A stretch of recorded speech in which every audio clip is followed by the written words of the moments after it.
So for Anchorman 2, did you know Will Ferrell didn't want to do the movie? He just said he read the script. He said, "This is how much money you have to pay me to do it." And the producers were like, "Yeah, sure. Here's a big bag of money." And that's the only reason he did it. I didn't know that, but I did know that I wouldn't surprise me one bit that he was probably smarter than those guys, because I'll bet you any money they made money, but they probably got canned in every review that they ever had with it. So yeah, but who cares, they're not man? going to get another script. They took home their $1 million paychecks, and then they're just like, "Oh, Yeah. well, I guess I don't have to work ever again." Yeah. All right. Yeah. Well, All right, thanks for stopping in to We Called It. You just got a little bit of opinions of ours on Anchorman 2. Not a great movie. Will Ferrell actually agreed with us. We got a great show for you today, though. I'll be breaking down why I think New Orleans is a big, juicy pick this week. Connor will tell us why Cincinnati is going to cover. And then at the end of the show, we'll be doing a deep dive on diva wide receivers. This is all in honor of Chase Claypool's idiocracy at the end. However, they couldn't have gotten to the point where he could be an idiot without him. So, catch 22. As a reminder, I'm Philip Call, actuary and contributor at the Action Network, joined with Connor Lucas, a former college football receiver. How are you, Connor? doing great, Phil. We're not going to tell the people that I bet the Pittsburgh Steelers last night. After the first 2.5 quarters that they decided to play, they probably could have won that way if they had started that way in the game. They had a touchdown they had a touchdown pass. It was not a catch because Pat Freiermuth had it ripped out by Harrison Smith, but that was an absolutely perfect pass at the end. I went to bed at halftime thinking nothing's going to happen, 28-0 or whatever it was. I was wrong. Turned out to be a pretty solid game to tune into. Before we at the end, yes, only the second half. Yeah, well, really, only like that 5-minute stretch in the fourth quarter when the Steelers completely went off. And Kirk Cousins turned back into Kirk Cousins. You got like everything of Kirk Cousins in that game, right? The good and the bad. The very good, and literally on television, Troy Aikman says, Kirk Cousins is just a completely different quarterback. He gets blamed a lot for losing games, and it's not always his fault. Then he immediately turns around and throws 2 picks, basically on back-to-back drives, I think sandwiched by a 3-and-out, and gets them back in. Oh, and by the way, in his own territory for both of them. Stupid. So, yes. And Dalvin Cook's Good running job. for 10 yards a carry, but let's have Kirk Cousins throw in risky passes. At the end of the game. So remember, Vikings were up 29-0. At the end of the game, Mike Zimmer goes, with how good these teams are, every team ends, with a 1-score game all the time. And it's like, no, Mike Zimmer, you're the only one in the NFL who coaches, I swear, to get the score within a touchdown, no matter what. All right. Before we get started on our picks, please like, subscribe, follow us on Twitter. I'm at Phil Called It. Connor is there too. I don't know his Twitter handle. Sorry. Somewhere. It's somewhere. Just Google him. You'll see his pretty face and you can hit follow. My Twitter handle was from my sophomore year in high school, and it's Lil C Nasty too. You should be Connor Called It. Don't ask why. I will change it. All right. Let's move on, though, to our very first game we're going to cover. Baltimore versus Cleveland. Why did we pick this one first? One, Browns fan. Got my Browns gear going. I lost this long sleeve thing for like 2 weeks. A year. And I found it 2 weeks ago. So that's where that number came up. So I actually made a mistake when betting this one on the app I use, because I read it as Cleveland +3, put in my bet, and then realized it's actually Cleveland -3. So that was a big heartbreak. However, I did take the under. Very excited about under 43. Connor's on Connor's on Baltimore +2.5 or +3, whatever you can get. So I'll let Connor break that down, and then I'll go into the under. Not a whole lot to this, except for, yes, both of these teams' offenses are not good at offense. They do not have... actually, I would be willing to say that Baltimore Ravens offensive coordinator is actually really smart, Greg Roman, and he's very analytics-driven. They have a very good coach.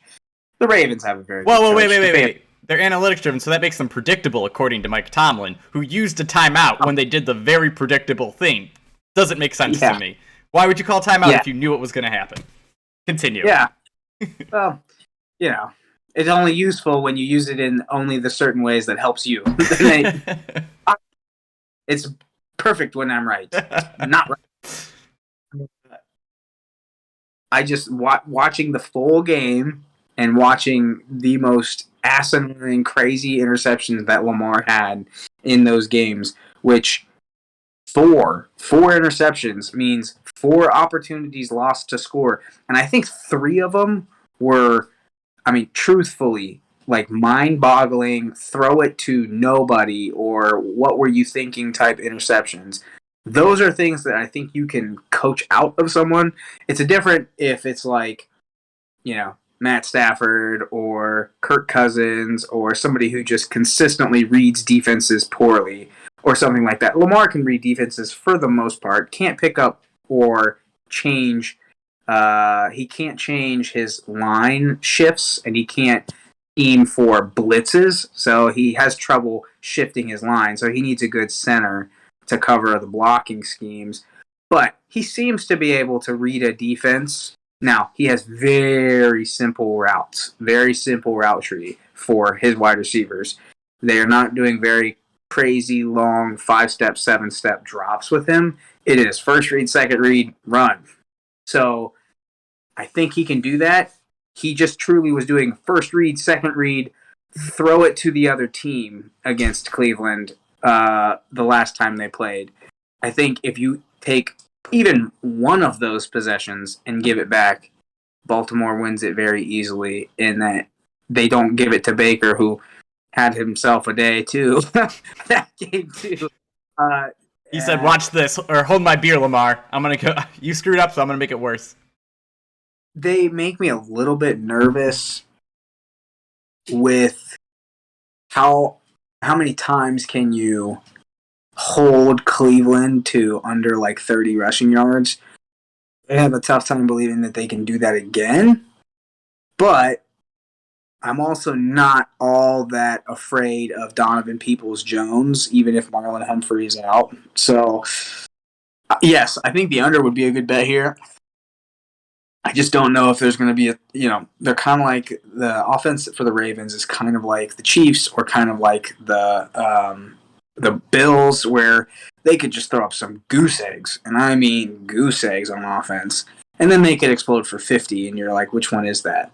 I don't know. So I like the fact that Lamar, don't throw 4 interceptions, and you're getting plus 2.5 when I bet is. I would definitely take plus 3, obviously. You're getting 3 points. Don't throw the ball to the other team. Can you do that? Done. And they win. All right, so just building on what you said, they have the better kicker in this situation, right? Justin Tucker, probably the best kicker ever. So when they're playing, it's a lot easier to be like, okay, if the Browns aren't good on offense and we're not good on offense, it's actually analytically okay to settle for some field goals here and there, or to play for a field goal, knowing that you can stop the other team. So that's one thing I'm taking into account, just because, man, the Browns and whatever's going on, everyone said it was OBJ. Clearly not OBJ based on how they've been playing recently. But as for the under, neither of these offenses have proven to me that they are trustworthy right now. The Ravens can't handle blitzes, and once they do, I think that's like a it goes from we can't score against it to we put up 1,000,000 points, right? Because the way teams are playing them is they have no help on the back end. You're kind of in man-to-man defense. And all it is Lamar has to find the right guy, and they have to win one-on-one. Well, they're full of speed on the outside and athletes. So if he hits them, they can make one move, and it's a touchdown. And then the other threat for Cleveland is they can't throw the ball, like you said. Donovan Peoples-Jones is their number one. Yes, I love him in Madden because I think his spectacular catch through the roof, and he makes some awesome grabs. But realistically, the threat for Cleveland here is Nick Chubb busting out like 2 80-yard touchdowns, or chunk plays. That's where their real pop comes from. So typically, I would avoid like an under in this situation where I know teams have the options to bust out big touchdowns, because that smashes it, and then both quarterbacks are turnover prone, so that smashes the unders typically. However, I think both teams are going to come out with conservative game plans, knowing this is a must-win for them. I don't want. Well, the Browns need to win, and if the Ravens lose, they get into a pretty bad spot, and the Bengals and the Browns are kind of like right there to catch them. So, and the Ravens have just been kind of tail spinning right now, so getting a win would definitely help turn things around. So, I think both. Greg Newsome. Go ahead. Greg Newsome, by the way, got concussed in practice today. He is most likely out for the Browns. All right, so that doesn't. I read that. I read that earlier today. That doesn't change my opinion, just because the Browns have a solid set of DBs, and realistically, like I said, they're playing to keep the play in front of them, so they're not trying to shut people down. And when you're doing that, I don't think it matters who it is. It's like, okay, let them catch the ball. If they get 15 yards, that's fine. We're going to keep blitzing and hope Lamar makes a mistake. So, like I said, I like the under. Not going to lie, I regret betting Browns. But as a Browns fan, I'm still going to root for it. Hopefully it hits, and obviously I'll make money off of it then. Hopefully. Yeah, all right, let's go on to our next game. San Fran versus Cincinnati. We both are currently liking Cincinnati +2. Now, this is an interesting game because we're talking about it late in the week. A lot of people got this early in the week when it was San Fran +2. So I can see why people are going to disagree with any opinions we give right now. Just know the line did flip. So we did not get it wrong. I'm not saying it wrong. It was San Fran +2, now Cincy +2. Go ahead, Connor. Yeah, this is more about injuries here. Elijah Mitchell has been confirmed out. You've got Debo. Debo is questionable if he is playing. You know, a groin injury can flare up at any time. You saw TJ Watt go out last night because of he tweaked it. Wasn't even anything wrong. He just ended up tweaking it. Or anything major, I should say. Clearly there's something wrong. But I don't know if he lasts the whole game. Sure, you got Ayuk. Now, you always have George Kittle. So Kittle's been on a streak lately. Ayuk has been better, but don't have a run game at all. You got maybe a good kind of 1-2, like you got two backups in there. Jeff Wilson is formidable. You got your Michael Hasty, who's a good third down back. But I'm just not convinced that this team is that good. I watch them. They're not exciting. Their best player is Deebo Samuel, and he's exciting to watch, but he's like, a smaller version of Cordero Patterson. Jimmy Garoppolo is not exciting. Their defense is just, they're tough. They're a tough out, but I'm not convinced that they're that good. Now, on the flip side, man, I don't know what to do with the Bengals, but every time I seem to think that they suck, they aren't sucky. And they anti-suck.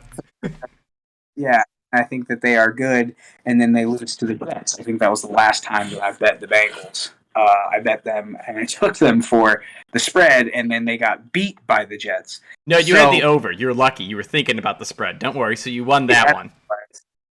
Yeah. So, man, I don't know anything about him, but I think that Mixon's come on. Now, he's questionable, so I don't know if he's going to play.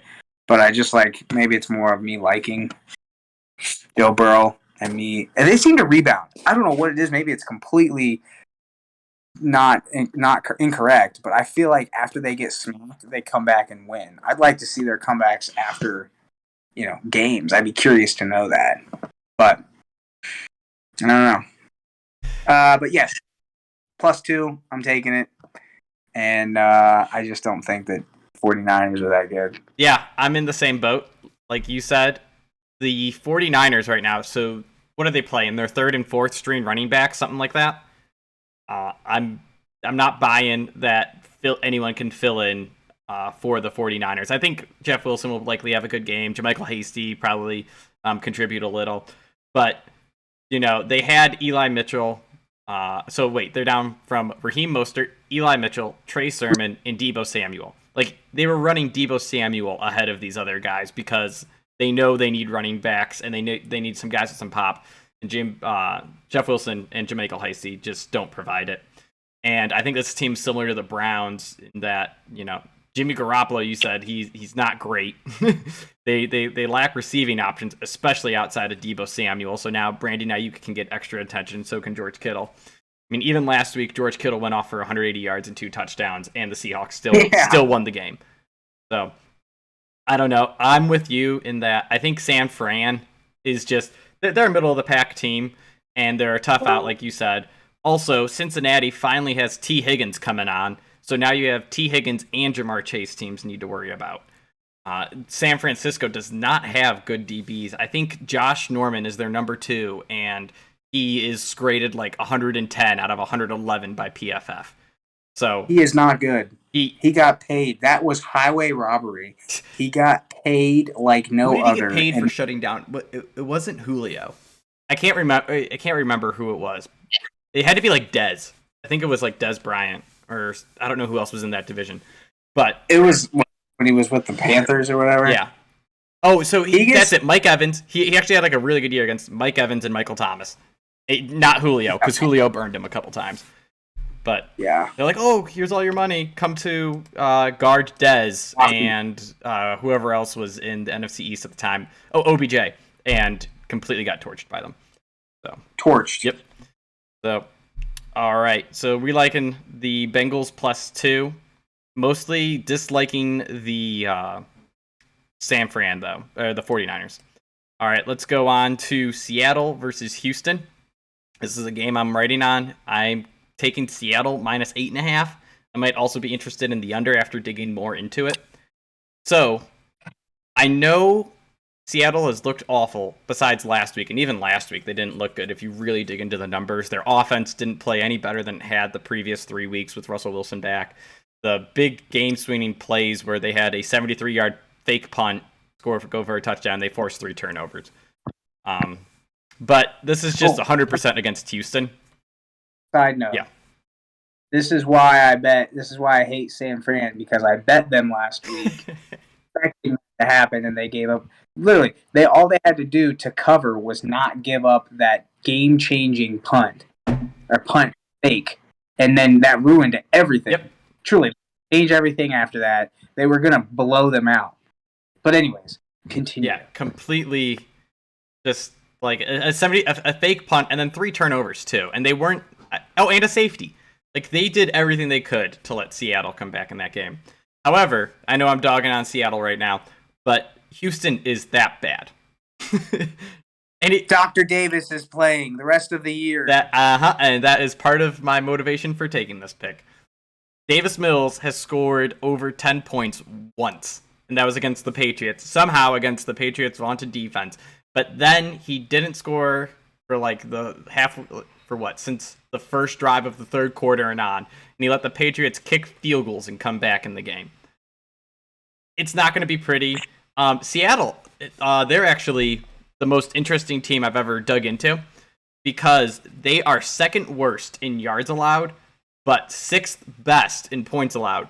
So essentially, teams are getting to the red zone at demand, but then they stop them.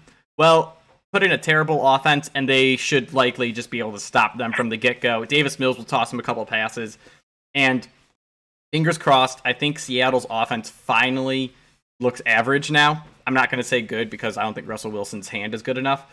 But I think DK Metcalf and Tyler Lockett are going to have huge games against the joke of a secondary that is Houston, and probably a couple just big play touchdowns.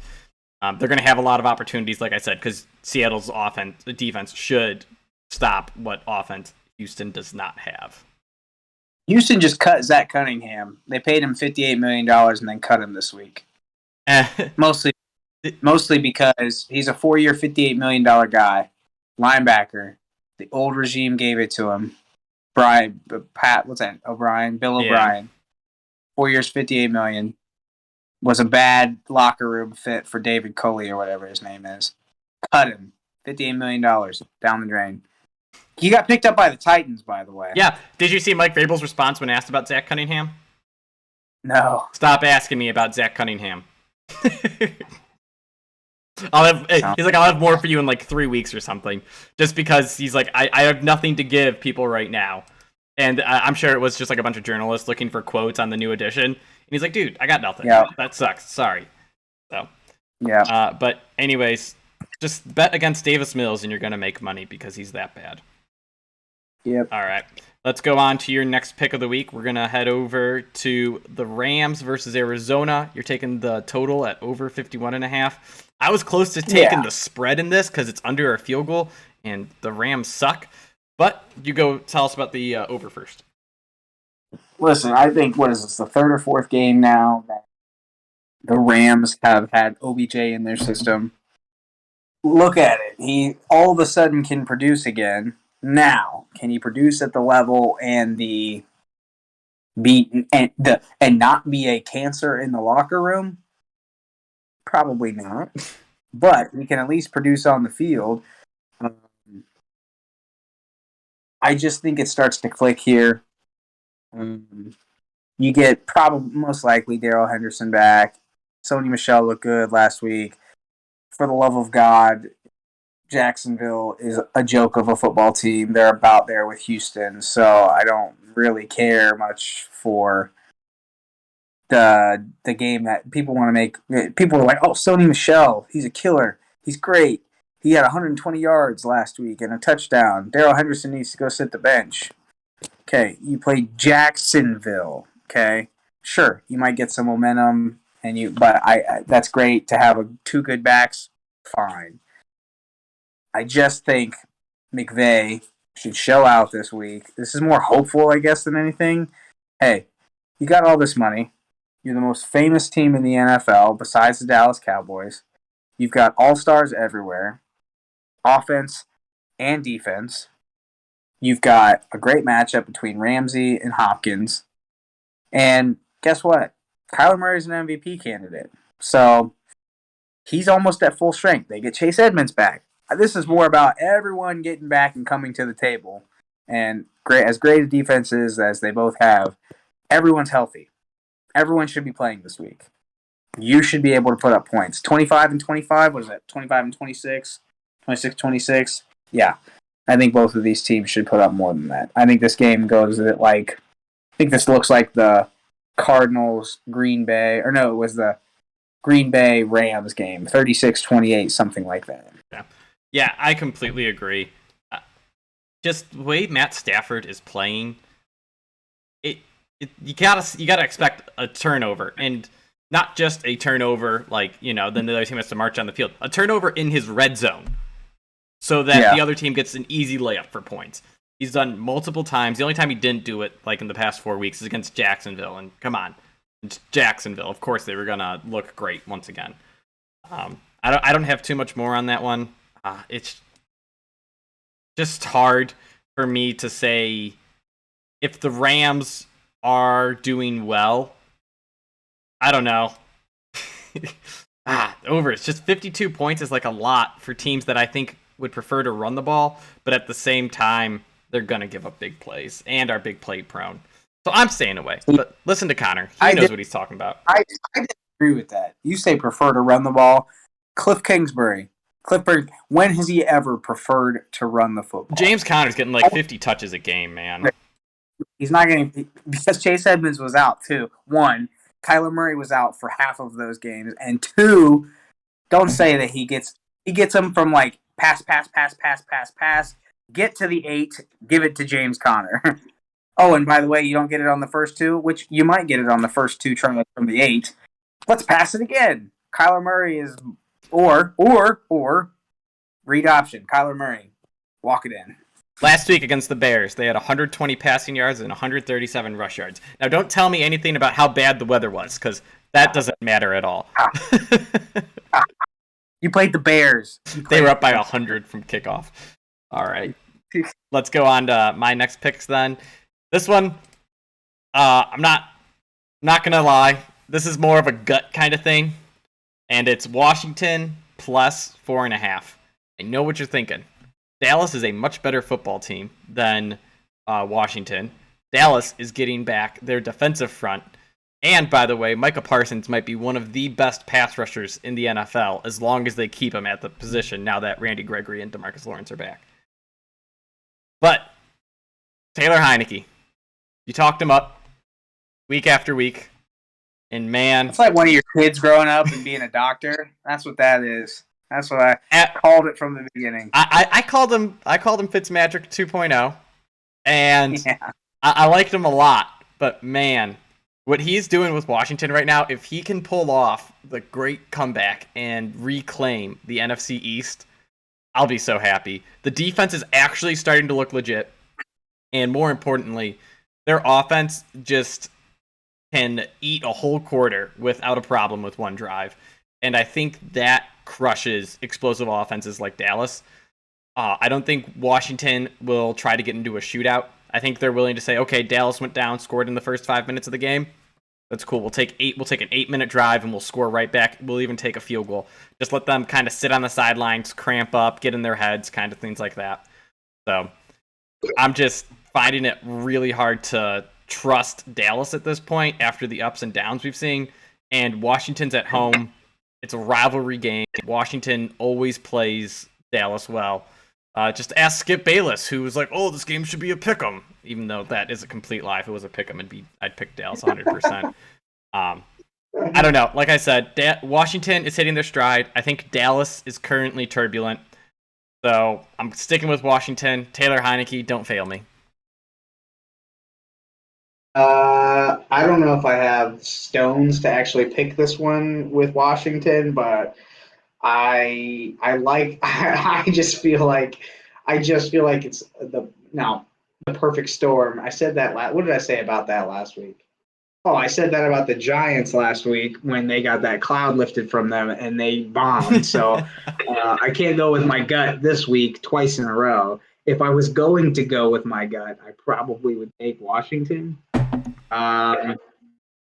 Because I think as boiling of takes that Skip Bayless has, he is somewhat knowledgeable of the data.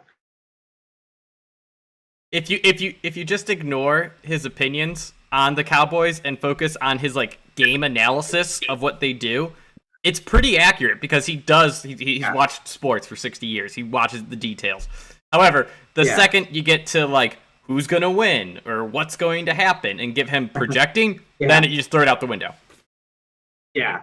And so he did throw out, I think they have only won one, or they haven't won a single game that they've won, or that what they have run over or for less than 100 yards. Point being, they have to rush for 100 yards and they win. If they do not win. So Washington seems to just have hit their defensive stride. Heineke is game manager plus, so he's got upside, but he knows how to win games.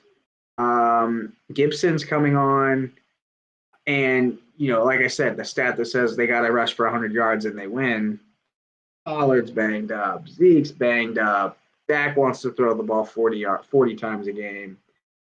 You just kind of go, okay, they are healthy-ish at the wide receiver position, but that doesn't matter because you need to rush for 100 yards. That's the number. I don't know if they get there. All right. So, two things. One, Washington hit its stride without Chase Young, which I think is super impressive. Kudos to their defensive backs. Two, this is the analytics man in me. People that say you have to rush for 100 yards to win a game. What happens when you play football is if you're winning in the fourth quarter, you run the ball more, right? So you're not winning the game because you're running the ball. You're getting a lead because you pass the ball, and then you run the clock out. Listen, no, but that's not the point. But you're missing the point here, okay? It doesn't matter if you get the rushing yards at the beginning, middle, or the end. The stat is the stat. I get what you're saying. That as long as you're not saying they should run the ball 40 times up until that point. So the point should be front load that, establish the run in the first quarter, and say, "Wow, we've got really good guys at running back, even if they're banged up. We did pay a guy over $100 million. He must have been sort of good. Oh, he is quote unquote healthy now. Let's test that. Let's get 50 yards in the first quarter. Holy cow, Phil, we're halfway there. Maybe we should continue to do this. You should get a breakdown.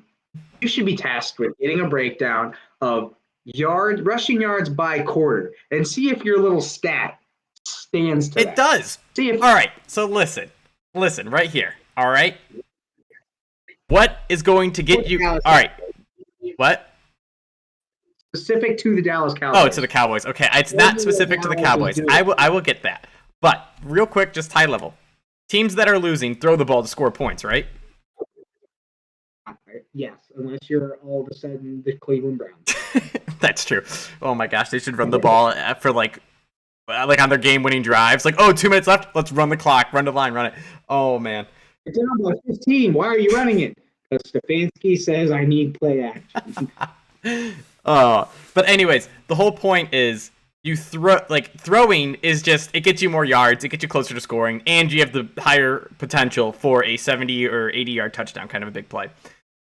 Running the ball is absolutely the best for like, if you could guarantee me I'm going to get 5.5 yards a carry, absolutely run the ball every time because there's no risk, there's minimal risk with it.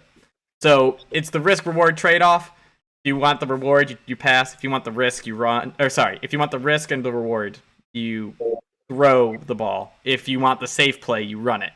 You're not going to put up a lot of points, and the reason that you run the ball and get 100 yards rushing is because you're winning, which means you threw in the first 4 quarters. I'll look it up. I'll get it to you. I'll look up your proportion. Teams that win with over 100 yards rushing, their proportion of rushing yards in the first half. It'll be complicated, but I'll do a whole write-up. It'll be fancy.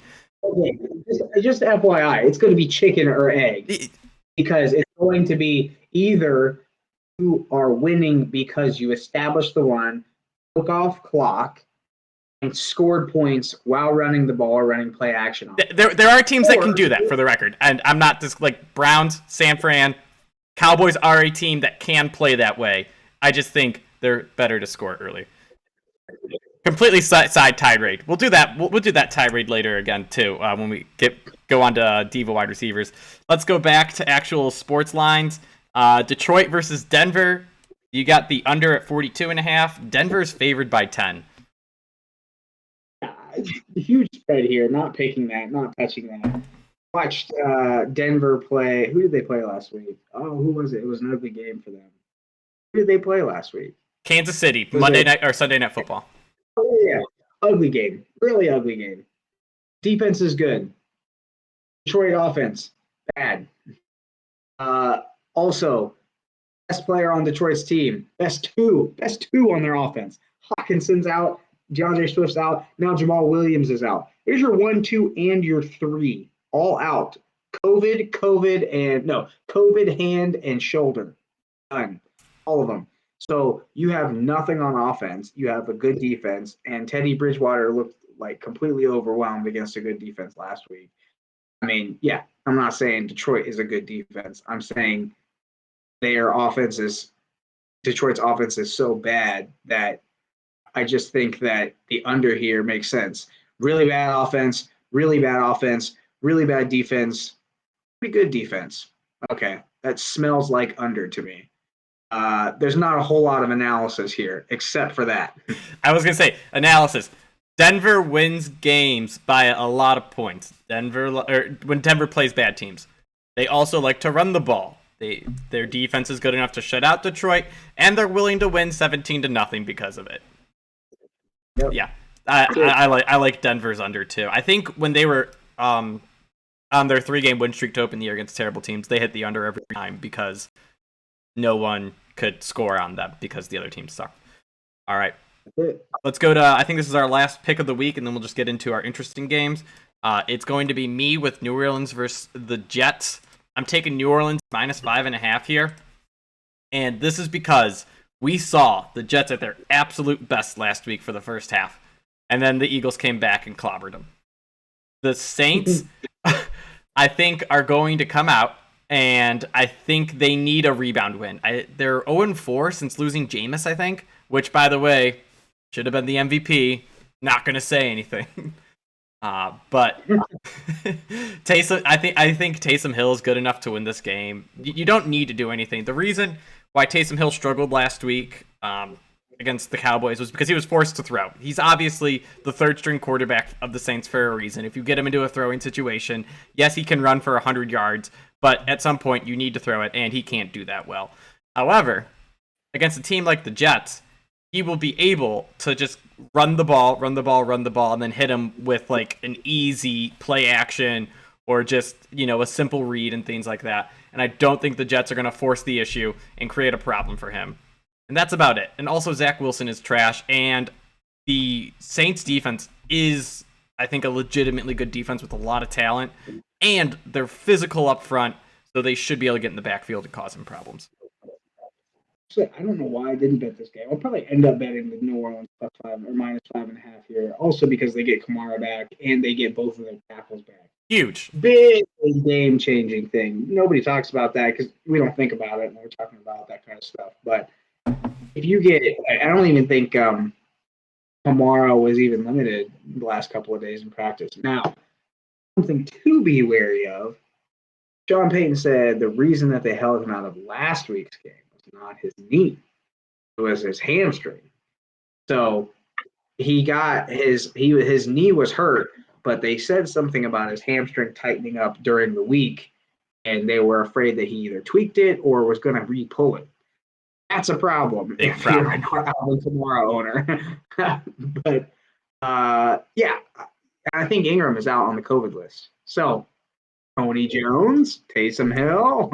I think that Taysom Hill will probably have a big game.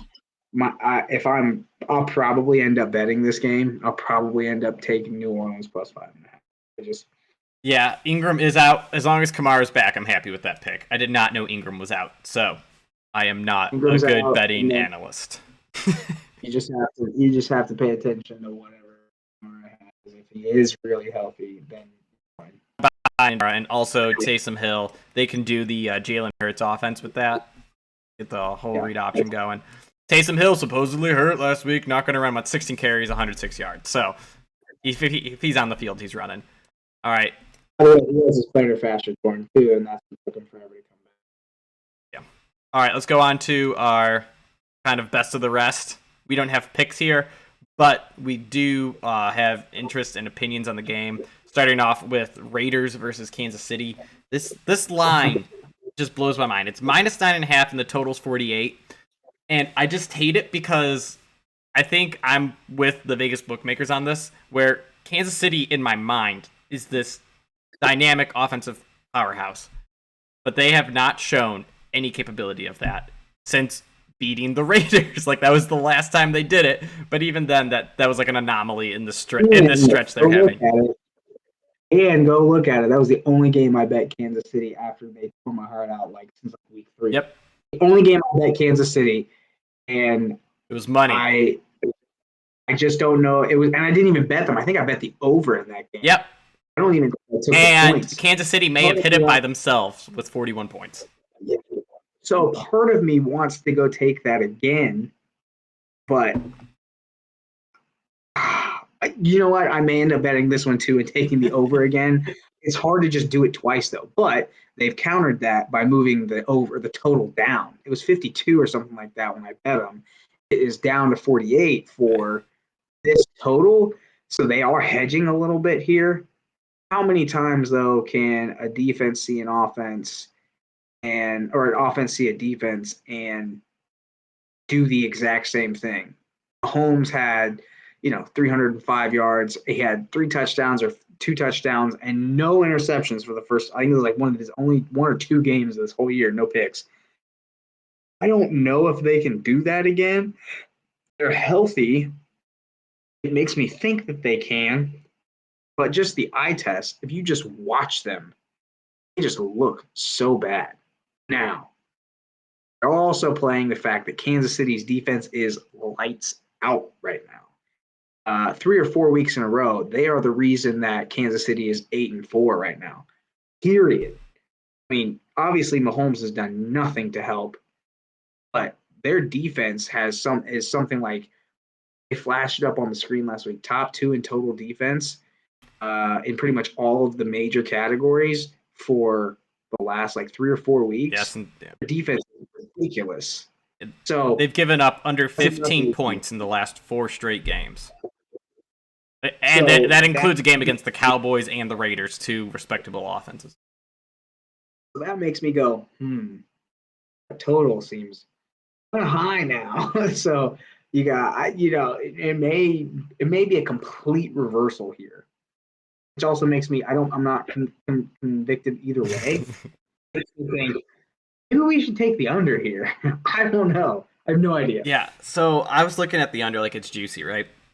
But the Raiders play, right? They play a cover 3 style. I think it's Gus Bradley comes from that Pete Carroll tree, the defenses that the what's it called? Legion of Boom defenses. And that's what Kansas City knows how to rip apart, because that's where Tyreek Hill and Travis Kelce just know exactly where to go, know how to run the routes. That's what so many defenses ran, and they just get shredded. Well, when teams move to the 2 high, and when I say high, like they ran 2 for like 30 yards off the ball against Kansas City, and that's what gave them trouble. So if I know the Raiders stuck to their cover 3 strategy the first time they played. I wonder if they're looking at it like, hey, let's not do that this time because we're the only team to get smashed by the Chiefs. What does everyone else do? They put 2 deep. Yeah, that works. And so we'll see if they switch it up. I'm not going to take it, but also Kansas City, they just, I don't know. Like you said, when putting together a receiving core, I think you need. It's got to be some. I heard someone using a basketball analogy sometime, like previously. You got to have your burner. You got to have your possession guy. You got to have your guy on the outside that you just hit in one-on-one coverage. And however that matches up. Oh, and you got to have your running back, or it doesn't have to necessarily be a running back, but your short quick hitter guy. A slot could be the exact same thing. And I don't think Kansas City has all that. They have their burner, and they have their middle of the field guy, but they don't have their. You're gonna line up opposite of our burner and go one-on-one and beat whoever you're guarding over and over and over again until the defense, bites and we'll hit them over the top. It just Watkins used to be able to do it, and he did it phenomenally in the Super Bowl. He actually when he was beaten up on who was it? Not Richard Sherman when they won.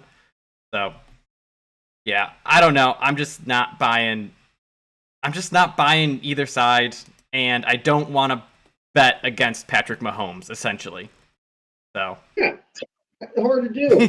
That's also why I picked him up in my fantasy team, because I was like, hey, revert to the mean. Can't suck forever, right? Oh, oops. I was wrong. All right, let's go on to this next game. Buffalo versus Tampa Bay, game of the week. I think this Sunday night. No, it's not Sunday Night Football. Packers versus Bears is, which I don't get why. This should be Sunday Night Football. Yeah. So I think the line's 3.5 favoring the Buccaneers. Total's 54.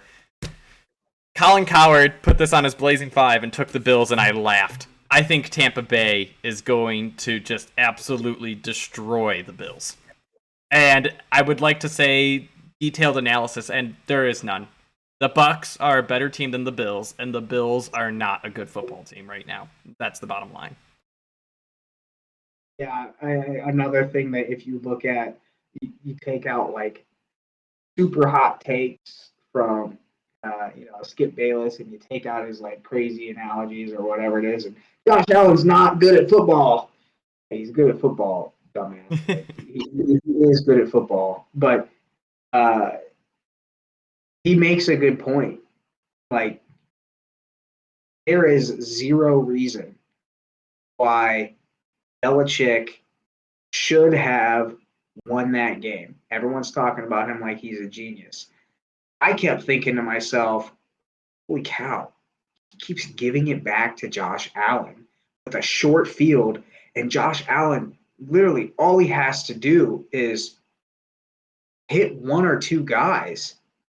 And I don't care about the wind. I don't care about the snow. I don't care about that, because it really wasn't all that bad for him. He sailed 1 ball with Stephon Diggs, probably could have hit him in the corner of the end zone with 3 or 4 minutes left. He also literally hit Stephon Diggs in the forearm. Yeah. So I just kept sitting here thinking, man, he should have won that game. And then Belichick looks like an idiot. Mm-hmm. how can you run the ball this many times? You got a rookie of the year candidate in Mac Jones, and you won't trust him, whatever, blah blah blah blah blah. Now he comes out looking like a genius. I think that was more an indictment on, yes, is Josh Allen a really good player? Absolutely. Are the Bills maybe not that good because of that? Here's what's going to happen. They're running into the Kansas City problem. They don't run the football. They cannot run the football. You know what you're going to get with them. They are going to line up and go 3 and 4 wide, and then they're going to flash fake, and then they're going to try and throw it deep. Or they're going to run with Josh Allen. So what do? I bet, the best way to do that, get pressure on Josh Allen. What's the best way to get Mahomes off his rocker? Get pressure on Mahomes. Send the house. But you might send the house and have 2 deep safeties and then just trying to get him to go underneath, just like Mahomes. Josh Allen has not proven that he can make the decisions to win games. And you've got Buffalo Bills defense, who's they lost Tre'Davious White, which we talked about last week. And, I think Tampa Bay is potentially coming on. Did they thrash the Colts? They thrashed the Colts, didn't they? They beat them up pretty good. No, I thought I just remember. they had like a comfortable lead, and the Colts made it interesting. Yeah, you're probably right, but they beat a pretty good team, pretty good Colts team, pretty solid Colts team, I should say. They beat the Colts by a touchdown. Yeah, and I just think that I don't know. I think this is more of an indictment. I probably end up taking Tampa Bay plus 3.5 on this, minus 3.5 on this, just because of what I saw. Mind you, I always say that, and then I back off and think of it twice, and then go, well, did Josh Allen all of a sudden put up 50 points? Good. I don't know what I'm getting here. Yeah. So the pieces that make this hard for me are the Buccaneers' defensive front, and then, like you said, the Bills' inability to run the football. Now, I think the Bills' inability to run the football is because they can't block. They have a terrible offensive line. It puts Josh Allen in compromising positions, and they don't run an offense, like you said. They run 3 and 4 wide. Well, you're not running an offense suited to have, a running back and a tight end stay in and block or chip on their way out. You're running to get quick passes on the outside, or quick passes deep, and you're sending 4 and 5 receivers out. So you're putting them in a bad position. And then the Tampa Bay front, though, they haven't been living up to the expectations I set. Even for them after the first 4 or 5 weeks, they've been getting beat up on the run a little bit. And against bad teams, Buffalo's done it where they ran the ball and then set up a true offense. If they could do that, that would be great. I doubt it happens, though. And then Tampa Bay, everyone's like, oh, Buffalo has this great pass defense. Buffalo is inflated by a terrible, terrible, terrible schedule. They got Jacksonville, Houston, 2 times against the Jets, 2 times against the Dolphins when it was the bad Dolphins. So, they stat padded, and now everyone says they're great. Tampa, I think, as long as Tom apparently has either Antonio Brown or Rob Gronkowski, he looks like a completely different quarterback. When they were both out, they struggled. One's back, and he is shredding it again. So, I lean Tampa here. I don't bet Tampa, but I lean that way. I would agree. All right, let's go through real quickly a discussion on diva wide receivers. Chase Claypool last night summarized it perfectly. We can make this quick. Don't worry. I just want to get your take in terms of another cost versus benefit trade-off. Last drive of the game is 100% exactly what we're going to talk about. He got 4 or 5 catches for 60 yards, and then he taunted, didn't get a penalty for it, but delayed the game 10 seconds and cost the Steelers chances to maybe try to get the ball closer, spike, and then have a 7 or 8 yard play, or throw the ball to the end zone twice, maybe 3 times. Not only that, doubled down in the post-game presser, blamed his own guy. No, he blamed the ref. I just heard the ref. I don't know about his own guy. That might have happened. So the conversation at the end was, do you think that? I think the reporter asked the question: do you think that uh, you basically cost the team time and an extra play by taunting? His immediate response was, "No, I got the ball knocked out of my hands." Well, here's what happened. He's taunting, right? He's getting up doing something really stupid. Trey Turner, the guard, is coming at him going, "Give me the ball, give me the ball." Grabs Claypool. Claypool jerks away from his own teammate. Mm-hmm. He's like, "Give me the ball." Oh, Anthony Barr walks up in between them both, knocks the ball out of his hands. And here is my point. He came out after the game and said, "Well, Anthony Barr knocked it out of my hands." And then it rolled and rolled away. And I think Trey Turner actually went out and got the ball. Big man Trey Turner, he didn't even go and get it after it got knocked out of his hands. Came back, they spiked it, has a tantrum on the field yelling at Trey Turner. On the field. And then at the end of the game says, "Yeah, it was Anthony Barr's fault." That just tells you everything you need to know. Flat out. You're going to be a cancer. Your play on the field, Tomlin is not going to tolerate that for that long. I'm telling you, he benched him in the middle of the game for a series, but here's that cost benefit. He's 6'3", 250, 6'4", 215, runs a 4.4, and is a freak athlete. So Tomlin has to play him. He needs to win now. So you're just going to deal with it. Anytime you ever just get a flat-out person that you just say, "I got to deal with you," you don't really want him on your team. It's not someone to build around, period. You just say, "Hey, you're so good, I got to deal with you." He's a comparable OBJ. He's a comparable AB. He's a comparable Terrell Owens. So I actually thought about this analogy when we were talking about this last night. I think it's perfect. So, pre-AB going public and losing his stuff, there was AB and Martavis Bryant on the same team. Chase Claypool's Martavis Bryant. He is causing so much trouble. He's not getting suspended, but he's bringing drama to the team. And then you have Deontay Johnson, who's the AB in the situation, who, at the time, no one knew, except for internally, what was going on with AB. And Deontay Johnson is better. He's shredding his guy. But you got one-on-one with a freak athlete over there, and you're kind of just mustering it up. And you're the Steelers draft receivers well. So to your point, I think they're just doing you're gone. It's a matter of time, but you're gone. I think he's gonna either be moved on after this season, or they are just not even remotely going to do anything with his rookie contract. They're gonna let it run out after, I think it's next year. They're just gonna let it go. Mm-hmm. They're gonna deal with it for the next 18 months, and then there's almost zero chance unless he all of a sudden decides to listen to Tomlin. But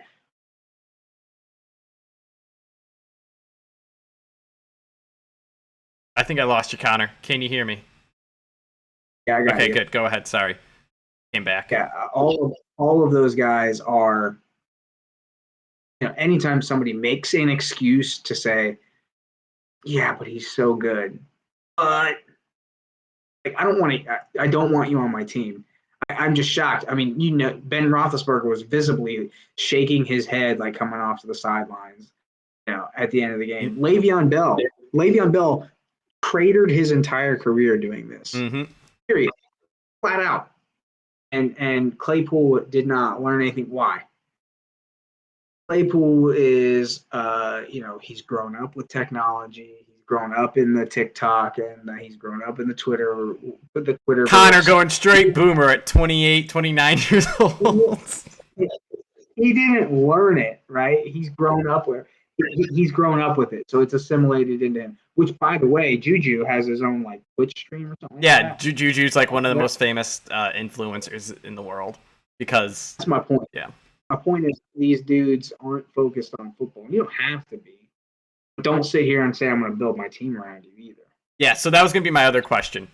One, I think what Claypool did is not a terrible offense, but own up to it at your press conference and say, you know what, I learned from my mistake. Next time I got to know situation. I got to get the ball to the ref and get lined up so that we can save time. By the way, the boy, a fumble that should have been called. That was a fumble. That was bad. That was a fumble, and it got called back. And then there was also poking a guy in the face with his finger. Like, if you're going to get 15 yards, smack him, man. Two things happened in that game that actually were correct. A third should have happened that would have been correct. You would have been on the bench. That was the first or second drive. Yep. I mean, we're talking like 3 strikes, you're out. Like, sit the bench. Yeah. But, so, are there receivers? I mean, you can think famous ones. Chad Ochocinco, Terrell Owens, Randy Moss. Who else? There was one on the tip of my tongue. I can't remember. Michael Irvin. All right, Des Bryant. That was the other one. Is there a point where you say this guy's worth it, or are you a full team chemistry? Like, hey, unless you're AJ Green or Justin Jefferson or Devontae Adams, no. Nuke Hopkins, who apparently makes noise and got thrown out of Houston, I'm classifying him as a good guy. By the way, if you're getting thrown out of Houston, I don't blame you. I don't believe he got thrown out of Houston. His making noise was, wow, I want a new contract. Oh, also, you guys suck. You guys don't look like you're building this team. I want out. To answer your question, who's on your team? Because Michael Irvin is the guy that came to mind for me. Mm-hmm. He was doing like cocaine and partying and getting felonies and getting misdemeanors and all this stuff in the 90s. They win Super Bowls? Sure did. Troy Aikman, Michael Irvin, Emmitt Smith. The ringmaster was, who's the coach? Jimmy Johnson. Jimmy Johnson. He's a player's coach. He was always known as a player's coach. And, you've got Andy Reid is known as a player's coach. Bruce Arians known as a player's coach. I think it can last for a season or 2. Don't think you build a dynasty with it. I think the stars can align, a.k.a. Tampa last year. They brought in AB. They brought in Tom. They brought in Gronk. There's one voice that needs to be in that locker room that is good enough on the field that can hone somebody in, bring them in. And Roethlisberger 10 years ago could do that.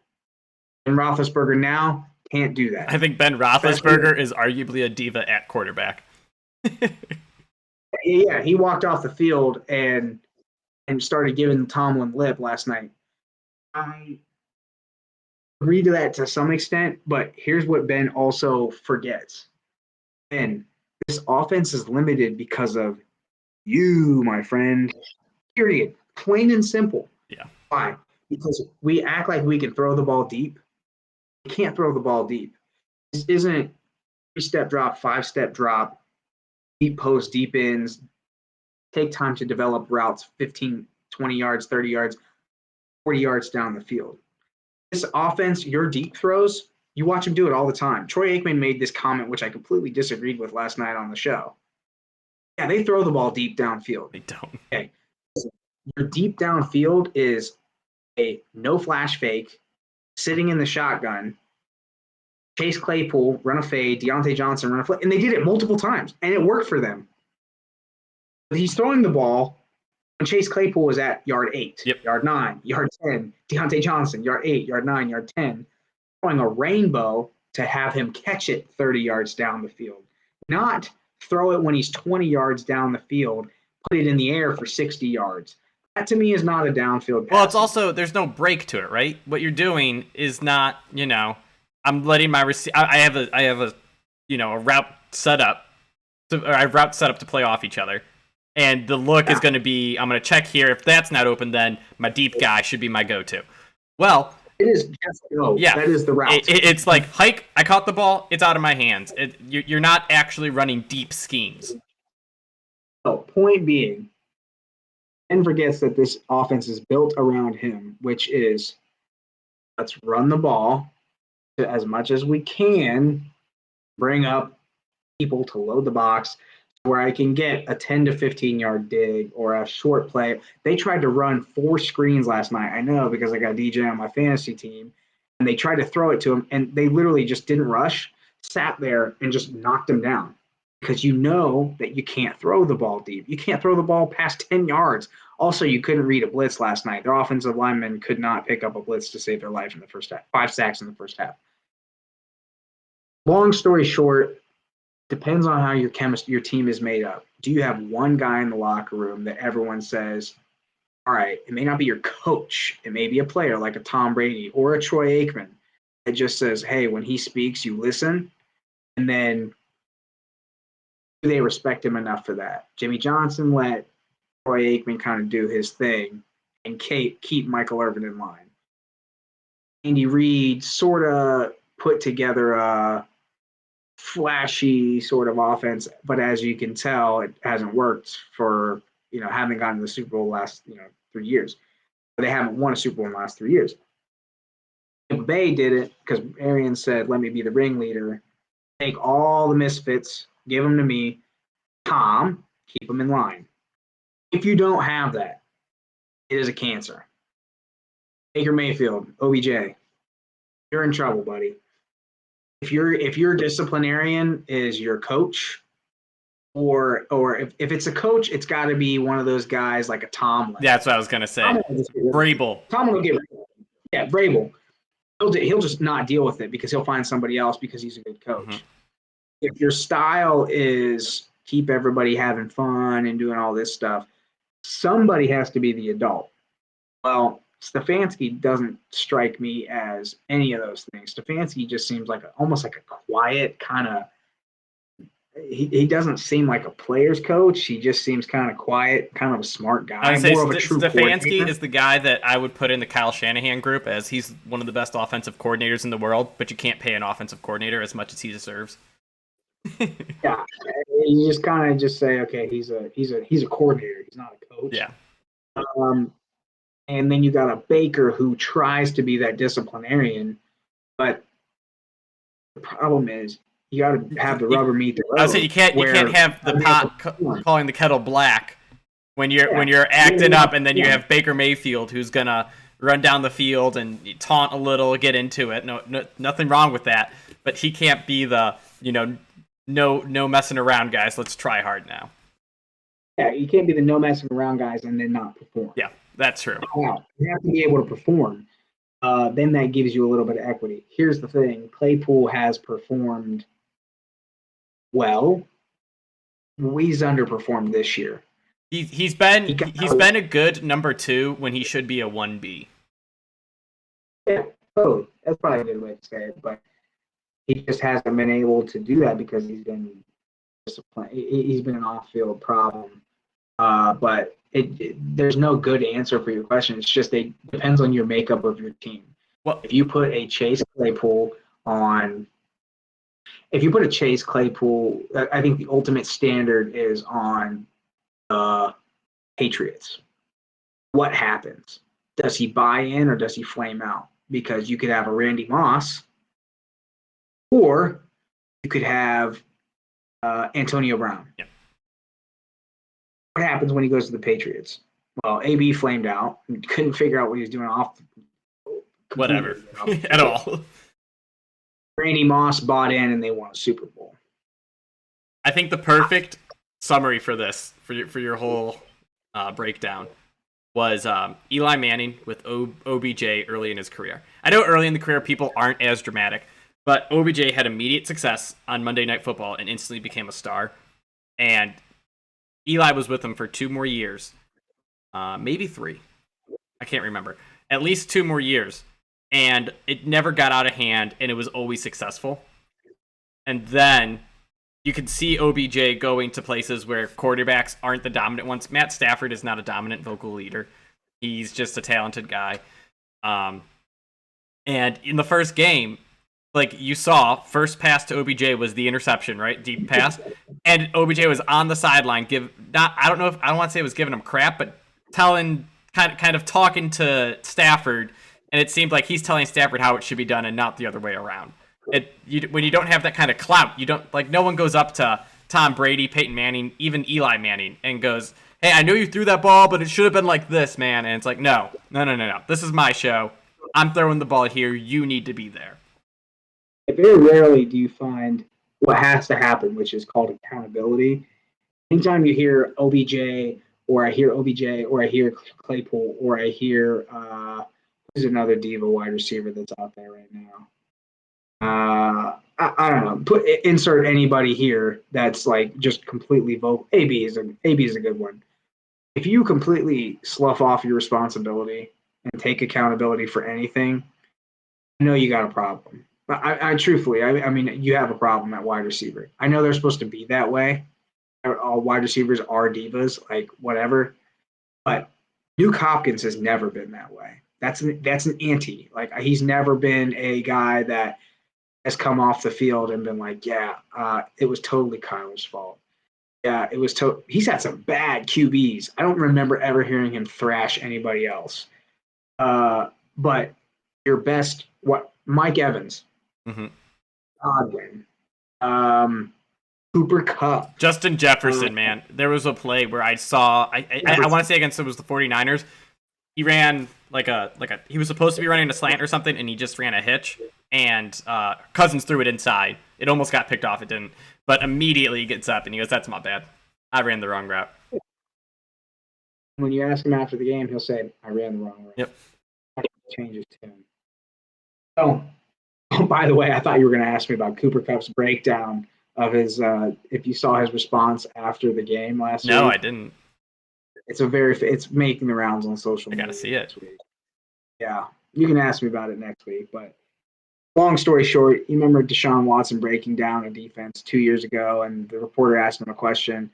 He was like, "No, I'm trying to explain it to you. When the safeties do this and you drop people down, and I'm reading this," and he was like, "Yeah, over your head. Yeah, I know." Cooper Kupp did that basically with a reporter on why he scored his touchdown versus Jacksonville. He went into a whole bunch of details. She was just like, "I just wanted to know what you saw on that defense." And he was like, "Yeah, well, really what happened is they went from a 3-deep. They went to a 3-deep fire blitz. We knew we'd get a guy that it was 3-deep.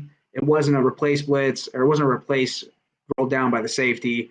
So all I knew is I had to beat him off the line, and then I was going to have a straight shot, outrun him to the touchdown or to the end zone." She was like, "Oh, okay." Completely underrated. Yeah. We should talk about that. How receivers, like, I think it's really understated, the difference between Travis Kelce does this too, where he knows he knows how to play receiver and read a defense compared to give me a route, I'm gonna run it. Which we can talk about next week. Yep. That's the difference between high school and college. I had to learn to start reading defenses in college. I was going to ask you if you had experience. I can bet in the slot that's the most important. One, it is the most important. One, because you're in the middle of the field, lots of people everywhere. Two, so it's for your own health. Like if you were running full speed where someone else is, you could get your clock cleaned just because you're sprinting at them. Slot receivers route tree is based off of reading in college and in the NFL now. Not in Madden. Not in Madden. You're wrong. I play Madden. It's not as rigid as an outside guy, or what it is in high school, where it says, "Hey, no matter what, you're going to run this play." It's, "Hey, you have post corner concept, but if it's if 3 rolls down, if it's a 2 high safety and they roll down to a 1 high, you convert it to a seam." Rather than a corner concept, hitch corner concept, or an option route. If it's man, then you're going to end up doing a rub route with the other slot. If it's zone, you're going to sit down in the zone. If it's an option route and you can set him up and you can go inside of him, then you're going to go inside. If you can't make it inside, you're immediately going to come back out. Travis Kelce is probably one of the best at it. Cooper Kupp, obviously, Hunter Renfrow, all those guys. Jarvis Landry, underrated. Cleveland Browns, woo! All right, with that, we're gonna just re-say, diva wide receivers are fun to have around, I think is where we came. But they're, people would say one night stand. It's a 1 year stand in the NFL, though. You win your Super Bowl with them, then you break up. I want to say Dallas did that exact thing with Deion Sanders. Or no, Sam Fran. They brought him in for a year. He won a Super Bowl, and then he went to Dallas because they didn't want him around because of his antics. Let's see. I'm going to go through our game picks one more time.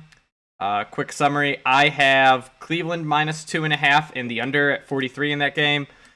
I hate that pick, and it's just because I can't read. But then I also have the football team +4.5, Saints -5.5, Seattle -8.5, and Cincy +2. Connor also has Cincy +2, but he also has Baltimore +2.5, under 42.5 in the Detroit-Denver game, and lastly, over 51 in Rams versus Cardinals. Thanks for listening. As always, please like, subscribe, let us know your thoughts on any of the games, and good luck this weekend.